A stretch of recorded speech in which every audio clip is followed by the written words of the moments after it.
Hi everyone, welcome back to day 13 of my 100 days challenge. সকাল থেকে প্রচণ্ড বৃষ্টি হচ্ছিল আর সেরকম কোনো কাস্টমার না থাকায় আমরা ভাবলাম যে আমরা যে ওল্ড মানি রিস্টক করেছি সেটার একবার রিচেক করে ফেলি।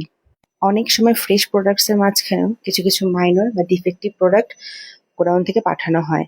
তো এটা ওদের ভুল থাকে বা ওদের মিস্টেক, যেটা বলতে পারো হতে পারে।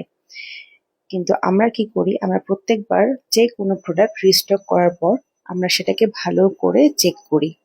এতে করে কাস্টমার যখন আসে তখন আমরা কনফিডেন্টলি বলতে পারি যে আমাদের প্রোডাক্টে কোনো ড্যামেজ বা মাইনার নেই। আর যেহেতু লটে লটে মাল আসে, তো সেই ক্ষেত্রে ম্যানুফ্যাকচারদের সবসময় সব প্রোডাক্ট চেক করা পসিবল হয় না। যতটা ওরা পারে ঠিক ততটাই ওরা চেক করে পাঠায়। তাই আমরা সবসময় চেষ্টা করি যে আমরা যদি 100 পিস আনি, 100 পিস যাতে চেক করে ঠিক করে আমরা গুছিয়ে রাখতে পারি।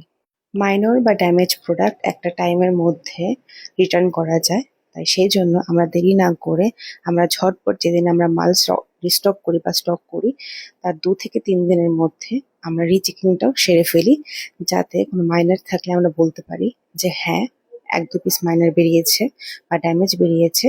তো ওরা কি করে, ওরা সঙ্গে সঙ্গে সেটাকে রিটার্ন করে দেয়। এই যেমন এই একটা পিস দেখালাম, এটাতে একটা ড্যামেজ আছে। আর দাঁড়িয়ে দাঁড়িয়ে কিন্তু অনেকক্ষণ ধরে এরকম জামা কাপড় ভাঁজ করা চেক করা ভীষণই কষ্টের। তো আমি আর আমার হাজবেন্ড দুজন মিলে চেক করছিলাম। টাটা।